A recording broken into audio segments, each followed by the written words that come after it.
So, ito yung ginagamit natin guys na toner.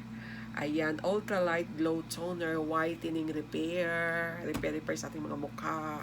And then, meron silang free na serum. Ganito din yung serum na ginagamit ko. So, since wala na tayo, bubukas na tayo ng panibago.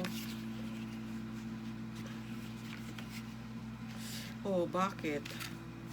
Ang hirap naman. Punitin na lang. Total, itapon naman to ang ang box. Ayan.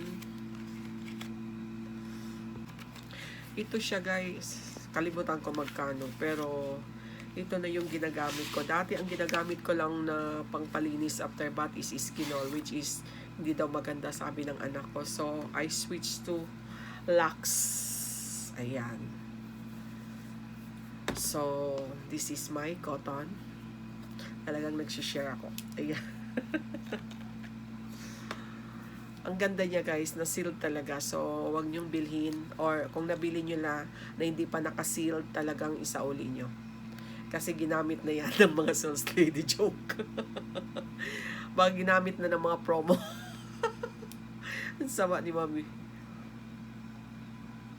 Okay. Hirap talaga. Hirap ako sa aking kuko. Ito na lang. Yun, no?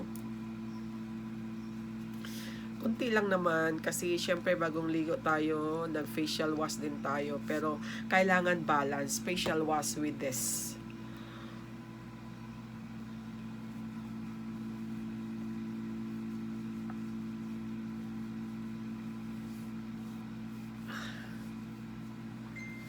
Wala namang dumi guys, pero kailangan balance daw talaga. After bath, kailangan daw talaga mag-toner para totally clean ang face.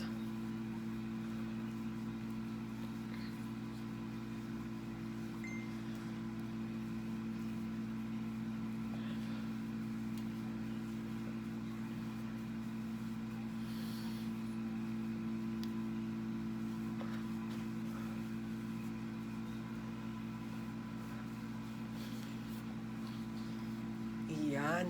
Dapat guys, pati sa lieg, para balanse din yung kulay ng leeg. 'Di ba? May nakikita tayo maputi masyado yung mukha ang leeg. Sorry ah. Kailangan balanse. Okay. Hindi pwedeng mukha lang kasi nakikita din ng mga tao ang leeg.